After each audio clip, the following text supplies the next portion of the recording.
Hello student, welcome back DK sir classes. आप चाहे लाख तैयारी कर लीजिए, बहुत सारा तैयारी करने के बाद भी अगर आपको बोर्ड एग्जाम की कॉपी लिखने नहीं आता है तो आपका नंबर कम हो जाएगा। आज की ये वीडियो जो है, ये कॉपी देख रहे हैं ना, इसका हम लाइव चेकिंग करेंगे कि किस प्रश्न को कितना समय देना है, कैसे लिखना है, ताकि आपको उस पर कितना नंबर अचीव हो पाएगा। तो आज की इस वीडियो को पूरा वॉच कीजिएगा। देखिए, बोर्ड की जो कॉपी होती है 2024 की कॉपी आने वाली है, उसको कैसे चेक किया जाएगा, आज की इसी कॉपी पे आपको ट्रायल दिया जाएगा। और अगर आप 98% लाना चाहते हैं हिंदी में तो आज की वीडियो आपके लिए, ठीक है। तो देखिए, लाइव कॉपी की चेकिंग करेंगे इस वीडियो में।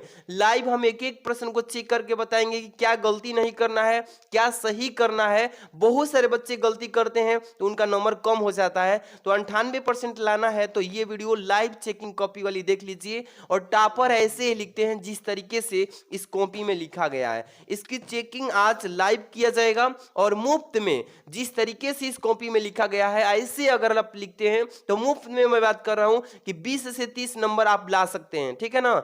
आप ला सकते हैं। थोड़ा क्वेश्चन जो है, क्वेश्चन गलती भी कर देंगे तो भी आप 20 से 30 नंबर ला सकते हैं। तो वीडियो को अंत तक देखिएगा। लाइक का उम्मीद है कि आप लोग लाइक कर दीजिए, चैनल पर नए हैं तो सब्सक्राइब करके जुड़ जाइए फटाफट से। ऑल सब्जेक्ट की बेस्ट तैयारी कराया जा रहा है। चलिए, सबसे पहले एक आपको मोटिवेशन लाइन सुनाता हूं, यहां से स्टार्ट करेंगे कॉपी चेकिंग, ठीक है। देखिए, लहरों से डरकर नौका पार नहीं होती, लहरों से डरकर नौका पार नहीं होती, कोशिश करने वालों की कभी हार नहीं होती। नन्ही चींटी जब दाना लेकर चढ़ती, नन्ही चींटी जब दाना लेकर चढ़ती, दीवारों पर 100 बार फिसलती है और बिना कुछ किए ऐसे ही जय जयकार नहीं होता, और लहरों से डरकर कभी नौका पार नहीं होता। तो यहाँ पे हम लोग कोशिश करेंगे कि बोर्ड एग्जाम में इस बार 98% कैसे लें। चलिए, कॉपी को ध्यान से देखिएगा, एक एक पॉइंट, एक एक प्रश्न आपके लिए काफी कीमती है, ध्यान दीजिएगा। तो देखिए, यहाँ पर ये जो कॉपी देख रहे हैं आप, तो देख सकते हैं ये बोर्ड की कॉपी जो आएगी आपका ऐसा ही रहेगा। लेकिन बोर्ड की जो कॉपी आती है बाबू, ये डेमो के लिए मैं बनाया हूं। और ये कॉपी जो होती है यहाँ पे आपका जो सेंटर का मुहर होता है यहाँ पे रहेगा, ठीक है। इससे कोई मतलब नहीं है। कॉपी जो है आप देख रहे हैं यहाँ पे ऐसे ही एक एक फॉन्ट जो है आपका कॉपी का पेज, एक एक क्वेश्चन जो है इसमें दिया है, इसको बढ़िया से बारीकी से भरना है, नहीं तो आपका नंबर कम हो जाएगा। और देखिए, सबसे बड़ी बात क्या है कि परीक्षार्थी का अनुक्रमांक जो है अंकों वाला, ये जो आप देख रहे हैं, ये आपको साफ साफ और स्पष्ट भरना है, ओवर राइटिंग नहीं करना है। अगर ये गलती भर देंगे तो आपका रोल नंबर ही जब गलती हो जाएगा तो आपका नंबर आएगा तो वो किस चीज पर चढ़ेगा। तो इसलिए रोल नंबर सही भरना है ताकि आपका नंबर अच्छा से स्कोर करें तो चढ़ जाए। ये शब्दों में, ये अंकों में, दोनों को सही सही भरना है। विषय केवल प्रश्न पत्र कोड जो है आप देख ही रहे हैं, सब कुछ अच्छे से ये तो पहले से ऑलरेडी जानते होंगे। और मैं इसका पर्सनल वीडियो भी बनाया हूं और बनाने का एक और वीडियो अलग से ला रहा हूं। अब बात करते हैं, यहां से आपका जो है मेन कॉपी का फर्स्ट कॉपी का पेज जो है स्टार्ट हो चुका है, देख रहे हैं ना। देखिए, यहां से आप पेपर जब सॉल्व करेंगे तो आपका जो पेपर आएगा हिंदी का 2 खंडों में आता है, एक खंड क रहेगा, एक खंड ख रहेगा, ठीक है। तो खंड क वाला जो आप देख रहे हैं ना, ये खंड क को ऐसे सबसे ऊपर लिखिएगा। और बहुत सारे बच्चे गलती करते हैं कि खंड क बिना लिखे हुए प्रश्नोत्तर संख्या डाल देते हैं। तो खंड क वाले जितने भी प्रश्न रहेंगे वो खंड क में ही करना है, और खंड ख वाले जितने प्रश्न रहेंगे खंड ख में करना है। ये नहीं करना है कि खंड क वाले प्रश्न को खंड ख में ले जाके करना है, ये ऐसे करने पे नंबर कट जाता है। तो खंड क वाले प्रश्नों को, पूरे प्रश्न जितने हैं खंड क में, पूरा एक इसी में करना है। चलिए, प्रश्नोत्तर संख्या पहले में देखिए, आपका जो वैकल्पिक प्रश्न आता है गद्य साहित्य से, ऐसे ही करना है। प्रश्नोत्तर संख्या डाल के और क ख ग घ अंग जितने ऑप्शन सही है इस तरीके से लिखेंगे तो यहाँ पे आपको एग्जामिनर 5 नंबर दे देगा। कितने नंबर मिलेगा? 5 नंबर मिल जाएगा। समझिए, इसमें कोई त्रुटि नहीं करना है, नहीं तो नंबर कट जाएगा। अब देखिए, प्रश्नोत्तर संख्या जो दूसरा आएगा ये गद्य साहित्य से आता है, सॉरी, ये तो गद्य साहित्य से, ये पद साहित्य से बहुविकल्पी। देखिए, पद साहित्य से आएगा ना, इसमें भी 5 रहेगा, क ख ग घ अंग, ये पांचों विकल्प को सही सही भर देना है इसी फॉर्मेट में। तो इस पे भी आपको 5 नंबर मिल जाएगा। देखिए, इसी तरीके से कॉपी चेक की जाती है। अब बढ़िया से आप लिखेंगे, एक एक नंबर आपके लिए मतलब जुड़ता जाएगा। इसी तरीके से लिखना है। देखिए, अब प्रश्नोत्तर संख्या जो 3 करते हैं, प्रश्न संख्या 3 जो आता है बाबू, ये आता है आपका गद्य मतलब कि गद्यांश से, ठीक है ना, गद्यांश। और गद्यांश हल करना होता है दो गद्यांश में से किसी एक को, इसलिए संकेत डालना बहुत जरूरी है। बहुत बच्चे को संकेत नहीं मालूम होता है क्या चीज होता है। देखिए दो गद्यांश आता है ना, आप जानते हैं दो गद्यांश में से किसी एक को करना होता है, तो ये संकेत डाल देंगे तो एग्जामिनर को पता चल जाएगा कि आप दोनों में से किस गद्यांश को किए हैं। तो ये संकेत डालना मत भूलिएगा, ये टॉपर का यही निशान होता है, ठीक है।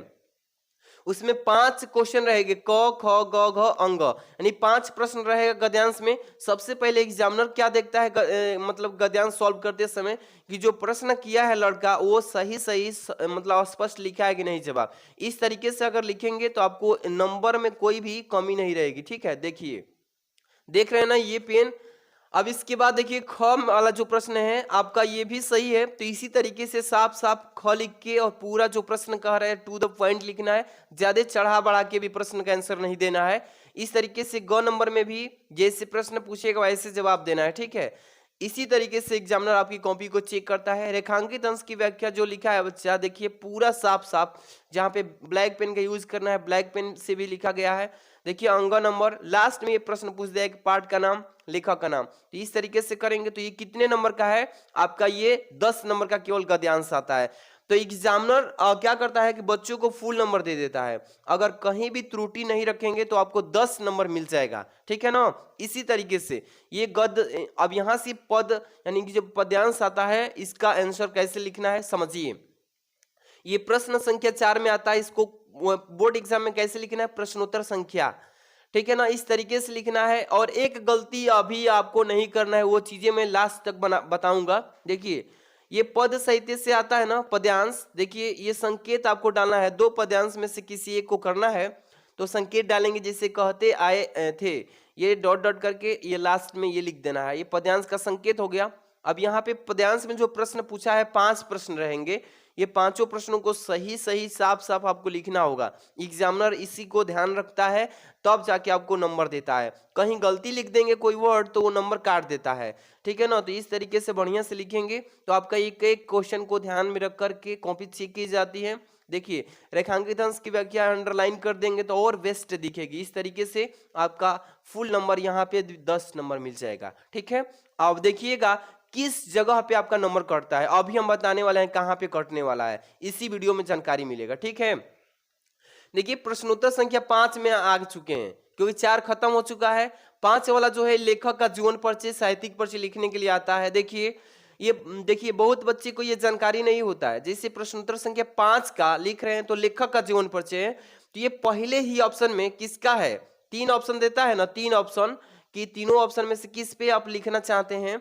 तो प्रोफेसर सुंदर जी रेड्डी के आप जीवन परिचय साहित्यिक परिचय लिख रहे हैं तो 1 नंबर पे ही है, तो इस तरीके से आप उनके जीवन परिचय लिख रहे हैं तो उनको पहले टॉप में ऐसे लिख लीजिएगा, ठीक है। लिखने का फॉर्मेट समझ लीजिए, तब जीवन परिचय हेडिंग डालिएगा। और यहाँ पे बहुत बच्चे गलती करते हैं कि जो उनका जन्म सन है उसको ब्लैक पेन से नहीं लिखते हैं, तो ये ध्यान रखना है ब्लैक पेन से मेन हेडिंग जो है ये किस भाषा में पढ़े थे, संस्कृत में तेलुगु में, इसको ब्लैक पेन से अंडरलाइन कर देना है।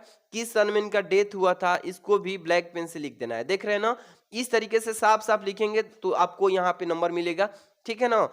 आगे बोलते हैं साहित्यिक परिचय। साहित्यिक परिचय देख रहे हैं ना, इसी तरीके से साहित्यिक परिचय भी लिखेंगे बढ़िया से, और जो भी हेडिंग ब्लैक पेन से लिखना है इसमें मतलब हाईलाइट करने के लिए इसको हाईलाइट कर देंगे, बढ़िया से लिखेंगे तब जाके आपको फुल नंबर मिलेगा।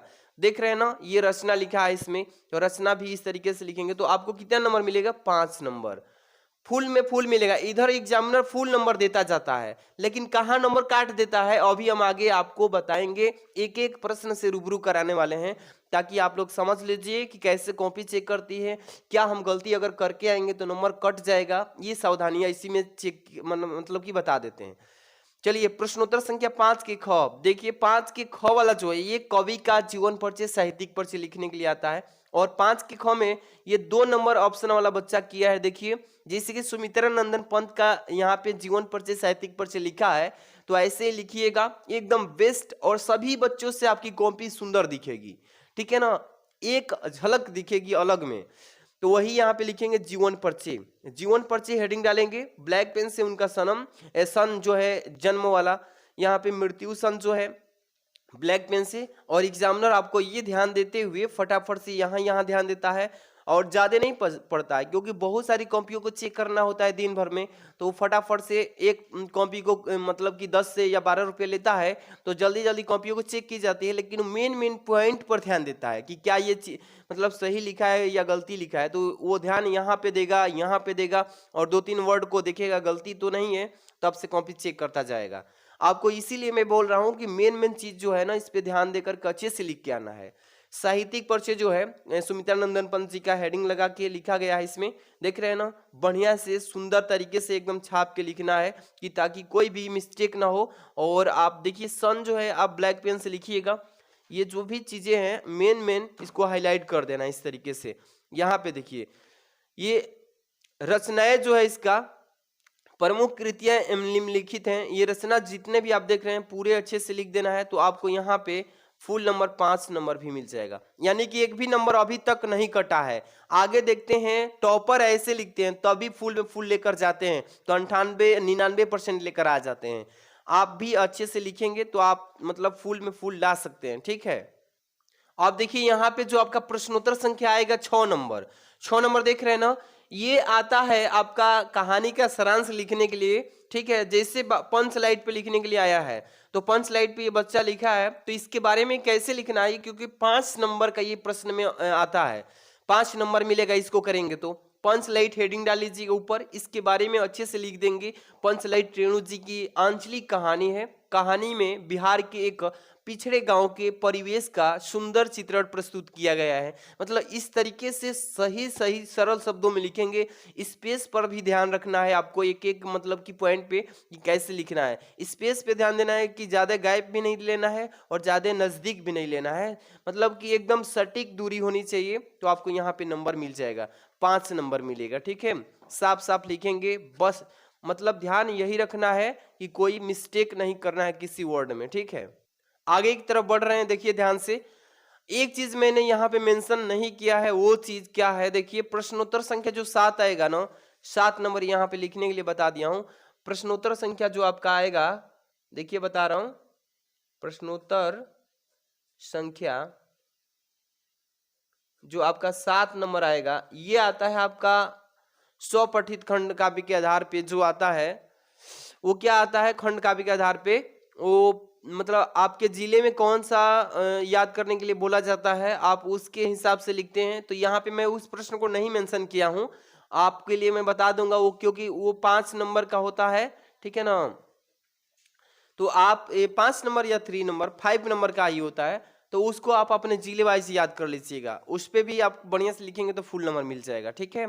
इसके बाद यहाँ पे देखिए खंड ख, आपको मैंने बताया है पहले ही कि खंड क वाले प्रश्नों को, पूरे प्रश्नों को खंड क में कर लेना है, और खंड ख स्टार्ट हो रहा है तो खंड ख में जितने भी पेपर में प्रश्न है सभी को खंड ख वाली कॉपी के आगे वाला सामने करते जाना है, ठीक है।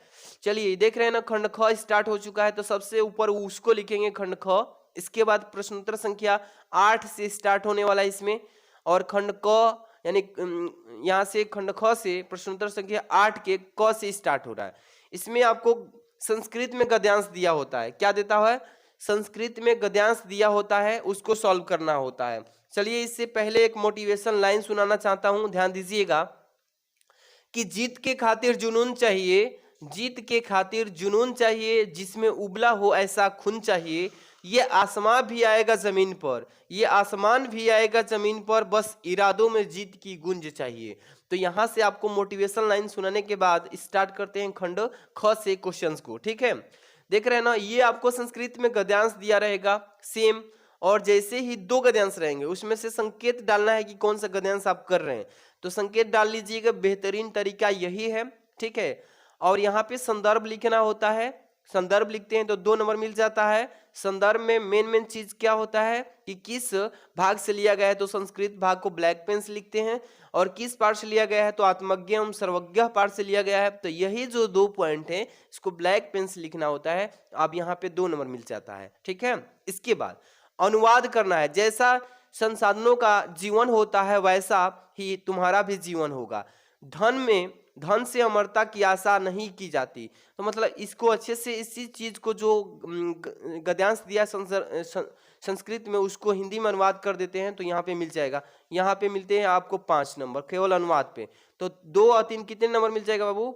7 नंबर का ये केवल गद्यांश आता है संस्कृत में।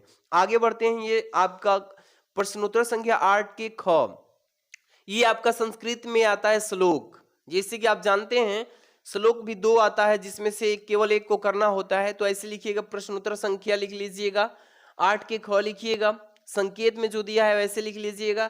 जैसे कि 2 में से किसी एक को कर रहे हैं तो संकेत लिख लीजिएगा कि मैं ये किया हूँ एग्जामिनर को समझाने के लिए, तो एग्जामिनर का ज़्यादा टाइम नहीं लगता है और आसानी से कॉपी चेक करेगा तो नंबर फुल में फुल देता जाएगा।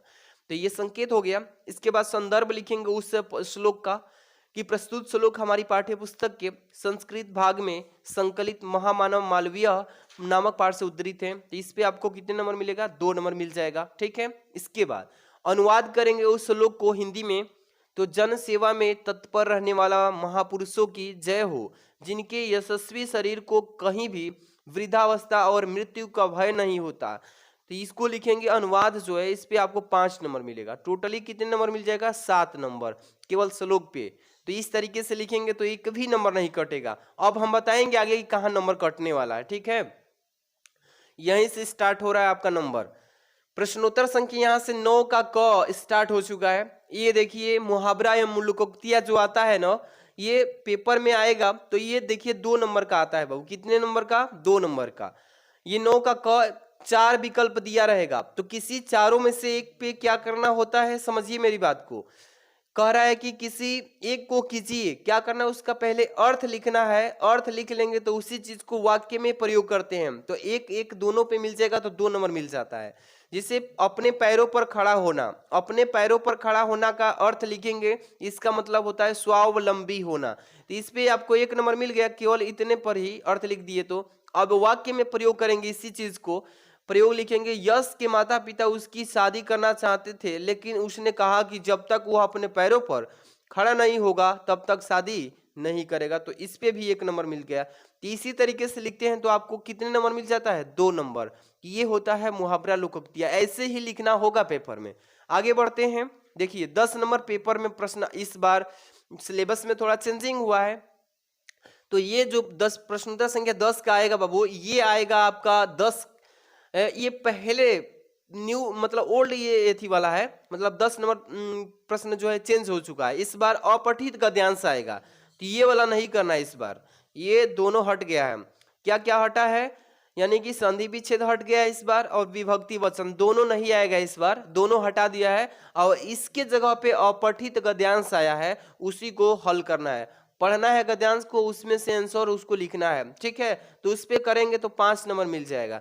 तो उसमें काफी नंबर 1 नंबर कट जाता है, 1 नंबर कटेगा, क्योंकि देखिए वो पढ़ के जवाब देना है उसमें से, तो साफ साफ सटीक आंसर नहीं दे पाएंगे, इसलिए उस पर 4 ही नंबर मिलेगा। हम गारंटी कह रहे हैं, आप बढ़िया से पढ़ के जाएंगे, जवाब सही देंगे तो 5 नंबर मिलेगा।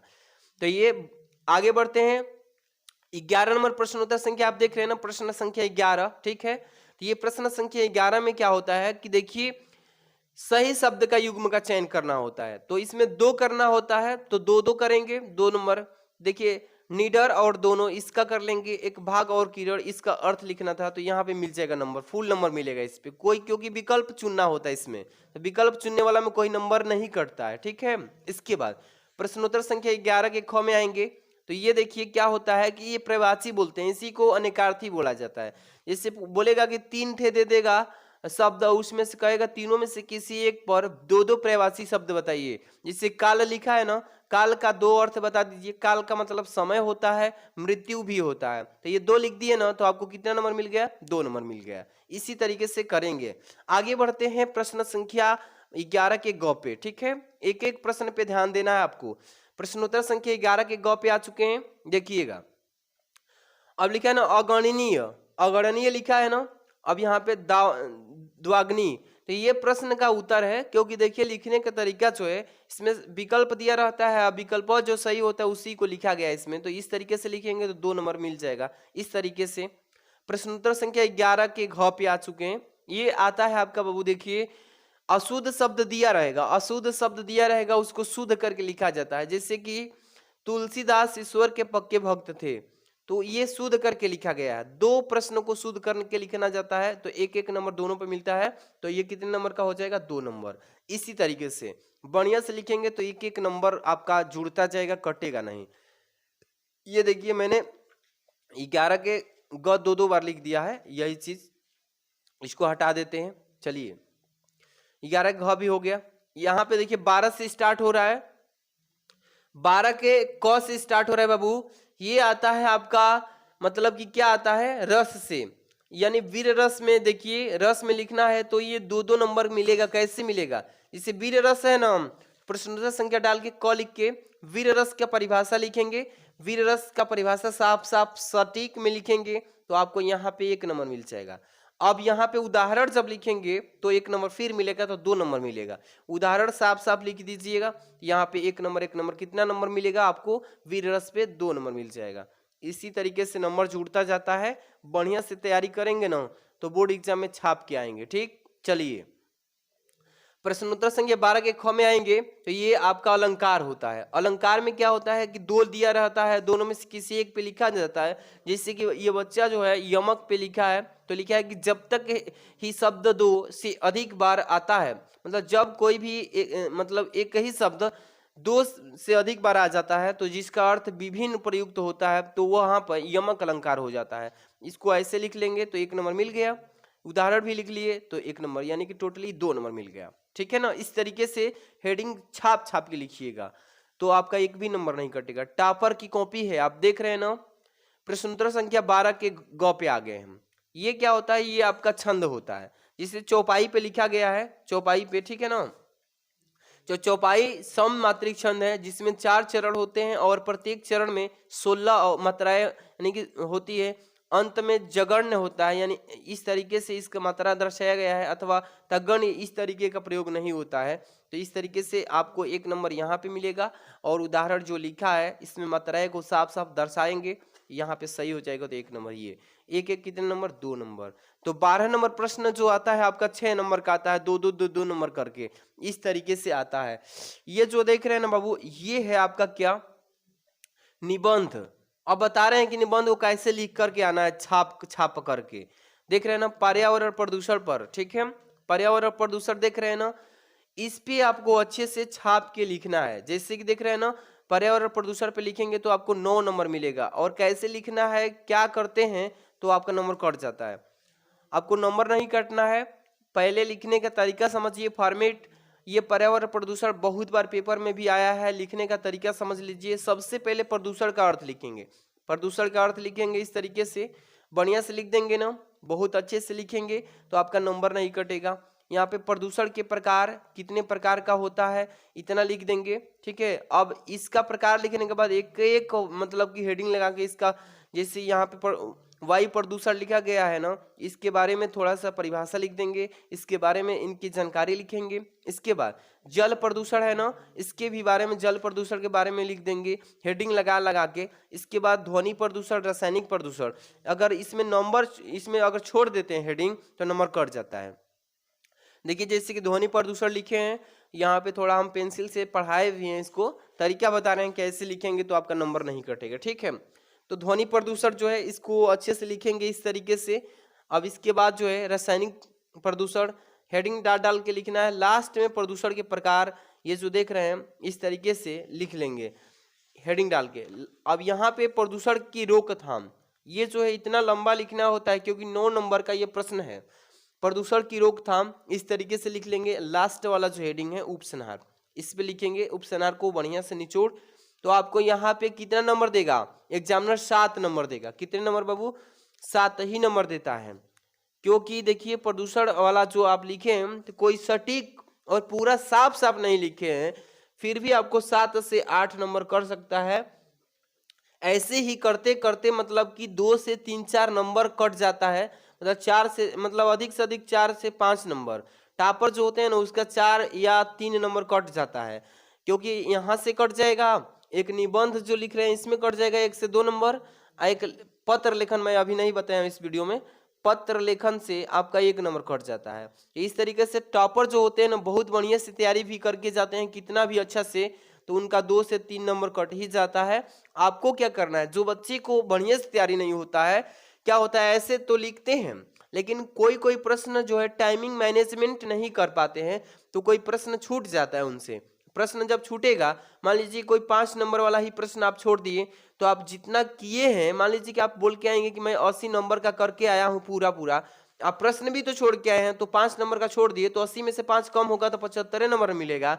इसलिए आपको बढ़िया से तैयारी करके जाना है, टाइम मैनेजमेंट करके जाना है कि कौन सा प्रश्न में कितना समय देना है। बढ़िया से घर पे एक्सपीरियंस करके बोर्ड की कॉपी पे ही अनुभव कर लेंगे, तो वहाँ पे एक भी प्रश्न नहीं छूटेगा और एकदम बढ़िया नंबर आएगा आपका पेपर में। ठीक है, तो आज की इस वीडियो में मैं बता दिया हूँ कि हिंदी में कॉपी कैसे लिखना है। बहुत सारे बच्चे को जानकारी नहीं होता है कि कॉपी कैसे लिखा जाता है। और मैं लास्ट में ये भी बताना चाहता था, देखिए जो ये कॉपी होती है ना, ये कॉपी के इस साइड में जो लाइन खींचते हैं स्केल से, मार्जिंग लाइन बोलते हैं इसको। ये मार्जिंग लाइन बच्चे क्या करते हैं कि कॉपी में दोनों साइड से खींच लेते हैं, इधर से भी खींच देते हैं और यहाँ पे भी खींच लेते हैं।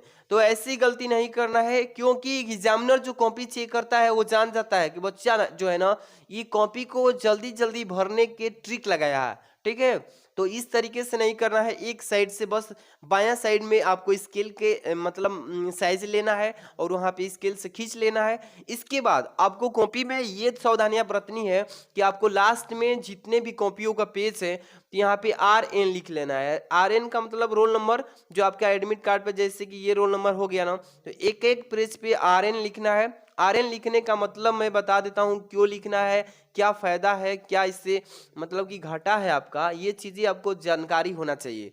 हर एक पेज पे लिखना है। ये मैं इसलिए बता रहा हूँ रोल नंबर। देखिए क्या होता है ना कि बहुत सारे जो है ना आपकी कॉपियों को चेक करते हैं एग्जामिनर, या मतलब कि जो आपकी कॉलेज में कॉपी जहाँ पेपर देने गए हैं वहाँ पे ही कॉपी चेक की जाती है कि ये बच्चा जो है कैसे लिखा है, बढ़िया से कुछ पैसा वगैरह तो नहीं रखा है कॉपी में। अब देखता है कि आपकी हैंड राइटिंग अच्छी है, आपने सारे प्रश्नों का सही जवाब दिया है, तो क्या करता है कि वो पेज जो होता है ना, इस यहाँ से पंचिंग किया होता है, पंच को निकाल लेता है और निकाल करके और दूसरे बच्चे की कॉपी जो उसकी रिलेशन वाले होते हैं उसमें भर देता है ताकि उसका नंबर बढ़ जाए। तो इससे क्या हो फायदा होगा कि जब रोल नंबर आप लिख देंगे ना, तो कितना काटेगा, काट ही नहीं पाएगा, क्योंकि देखिए रोल नंबर लिख देंगे तो वो पकड़ा जाएगा कभी भी। ठीक है ना, इसीलिए मैं कह रहा हूँ कि रोल नंबर लिख देना। और दूसरी बात, ये जो आपकी कॉपी जाती है बोर्ड की कॉपी, ये आपको सिटी में जाती है, मेन सिटी में, जैसे कि वाराणसी जाएगी, लखनऊ जाएगा, इस तरीके से इलाहाबाद जाता है कॉपी चेक करने के लिए। तो ये मतलब कि कॉपी जो जाती है, बोरी वगैरह होता है, पैकेट में करके डब्बा में पैक करके जाता है, तो उसमें क्या होता है कि कॉपियों जो गाड़ी चलती है तो रगड़ खा जाता है, तो इधर से उधर पेज जो है निकल के मतलब भूलने की संभावना हो जाता है। तो कॉपी का पेज बाय द वे निकल के भूल भी जाएगा, तो रोल नंबर लिखे रहेंगे तो उससे पकड़ आ जाएगा कि हाँ ये कॉपी जो है इस पेज से निकल के भागी है, तो वहां पे रखा जाएगा और आपको ज्यादा फायदा होगा रोल नंबर लिखने से। इसी तरीके से बढ़िया से छाप के आइएगा, आप 98% पक्का लाएंगे। और मैं ऐसे ही इंग्लिश की कॉपी भी बताऊंगा, जितने भी बच्चे कह रहे हैं कि सर इंग्लिश की कॉपी लाइए, ऐसे ही सिखाइए एक एक मतलब प्रश्न को। तो इस वीडियो को बस ज़्यादा से ज़्यादा नहीं, 1K लाइक, मतलब कि 1000 लाइक ज़्यादा से ज़्यादा करवाइए और शेयर कर दीजिए बच्चों में। और चैनल पे नए हैं तो सब्सक्राइब करके एक घंटी आता है bell icon, all notification click कर लीजिए, क्योंकि इंग्लिश की कॉपी बहुत जल्दी लेकर आ रहे हैं। और ऐसे ही फिजिक्स की सारे सब्जेक्ट की वीडियो डाल देंगे, कैसे लिखना है कॉपी। तो मिलते हैं नेक्स्ट वीडियो में। Thanks for watching.